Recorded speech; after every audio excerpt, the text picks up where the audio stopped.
Hello दोस्तों, आपका स्वागत है कहानी और कॉमेडी चैनल में। तो दोस्तों, आज मैं एक ऐसी लड़की की कहानी लेकर आई हूँ जिसे उसकी सौतेली माँ के अत्याचार ने क्या से क्या बना दिया। वह कहीं की भी होकर नहीं रही। तो दोस्तों, कहानी शुरुआत करने से पहले आप लोग मेरे चैनल को लाइक, सब्सक्राइब और शेयर ज़रूर से ज़रूर करें। दोस्तों, एक लड़की थी, नाम था उसका रागिनी। सांवला रंग और उसके नाक नक्श आकर्षक थे। उम्र यही कोई 17-18 साल। माँ की मृत्यु हो गई थी और पिता ने दूसरी शादी कर ली थी, क्योंकि जब माँ की मृत्यु हुई तो मात्र वह 6 साल की थी।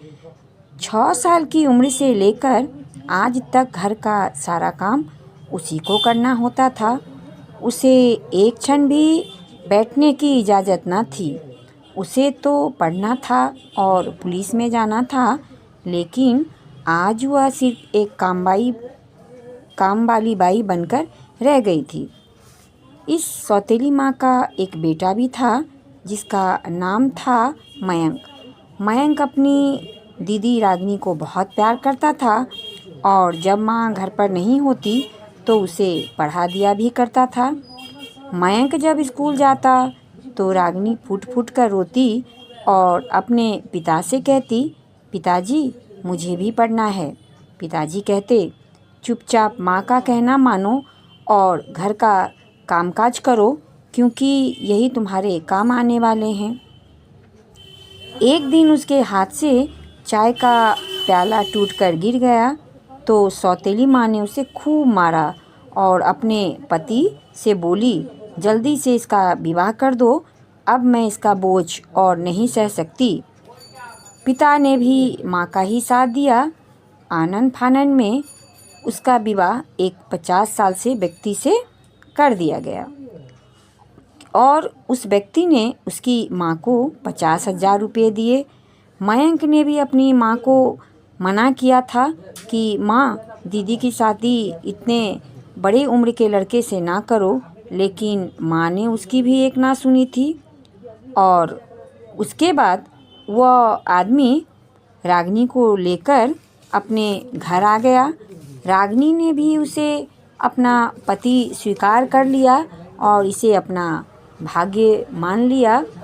लेकिन जैसे ही वह उस आदमी के साथ उसके घर आई, आदमी ने उससे कहा, सुनो, यह तुम्हारा ससुराल नहीं है और मैं भी तुम्हारा पति नहीं हूँ, क्योंकि मैंने तुम्हारी माँ को 50,000 रुपये देकर मैंने तुमको खरीदा है। अब मैं इससे ज़्यादा पैसा तुमसे वापस लूँगा। रागिनी बोली, लेकिन मैं आपको वो पैसा कहाँ से दूँगी, मेरे पास तो कोई पैसा नहीं है। वह आदमी बोला, तुम्हें पैसा देने की कोई ज़रूरत नहीं है। मैंने तुम्हें कोठे पर बेच दिया है, उसके बदले मुझे 2 लाख मिले हैं। अब तुम्हें वहाँ जाना है, चलो, वे लोग तुम्हें लेने आ गए हैं। रागिनी रोई, गिड़गिड़ाकर बोली, मैं आपको अपना पति मान ली हूँ। आप मुझे जैसा रखोगे मैं वैसा रह लूँगी, पर मुझे कोठा पर मत भेजो। और हाँ, मैं काम करके आपको आपके पैसे भी चुका दूँगी, लेकिन मुझे वहाँ मत भेजो, मत भेजो। लेकिन उस आदमी ने उसे कोठे के आदमियों के साथ भेज दिया और रागिनी कोठे पर पहुँच गई। पहले तो वो बहुत रोई चिल्लाई, लेकिन जब उसे मारा पीटा गया तो वह मजबूर हो गई। उसके बाद वह भी कोठे पर बाकी लड़कियों की तरह रहने लगी। अब वह रागिनी से चंपाबाई बन चुकी थी। उसकी काफ़ी डिमांड थी और वो भी अपना काम बखूबी कर रही थी, क्योंकि उसे भी उसने अपना भाग्य मान लिया था। इस तरह कई साल बीत गए। एक दिन कोठे की मालकिन ने रागिनी से कहा, सुनो चंपा, आज एक बड़ा आदमी आएगा तो तू तैयार हो जा।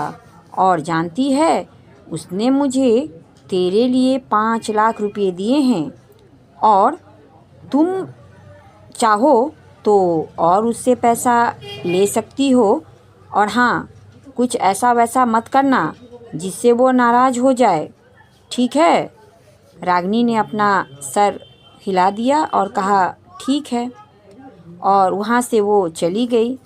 और शाम को जब वो तैयार होकर पहुँची तो देखी कि एक नवयुवक उसकी तरफ पीठ करके खड़ा है।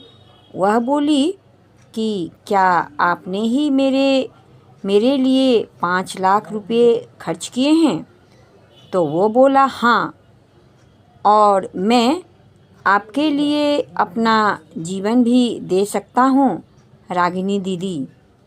दीदी सब सुनकर रागिनी दौड़कर उसके आगे आई और देखा तो और कोई नहीं, वह उसका भाई मयंक था। दोनों एक दूसरे के गले लगकर खूब रोए। मयंक बोला, रागिनी दीदी, मैं अब एक बहुत बड़े पद पर काम कर रहा हूँ और मैं कई सालों से आपको खोज रहा था। आज सुबह मुझे पता चला कि आप यहाँ हो, तो दीदी मैं यहाँ आ गया हूँ और मैंने पुलिस को भी खबर कर दी है। अब मैं आपको यहाँ से लेकर ही जाऊँगा। रागिनी बोली, नहीं मयंक, अब मैं तुम्हारी दीदी नहीं, अब मैं चंपा बाई हूँ।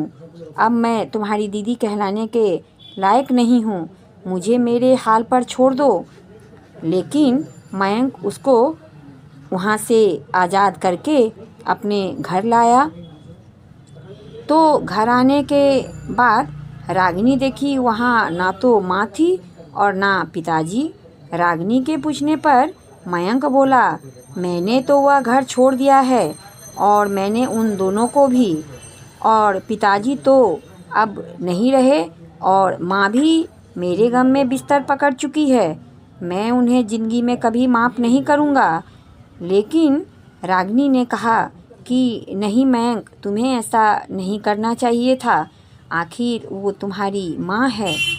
मयंक ने कहा, नहीं नहीं, जिस दिन उसने आपका विवाह एक वयस्क व्यक्ति से कर दिया, उस दिन से मैं उसे माँ मानने से इनकार कर दिया।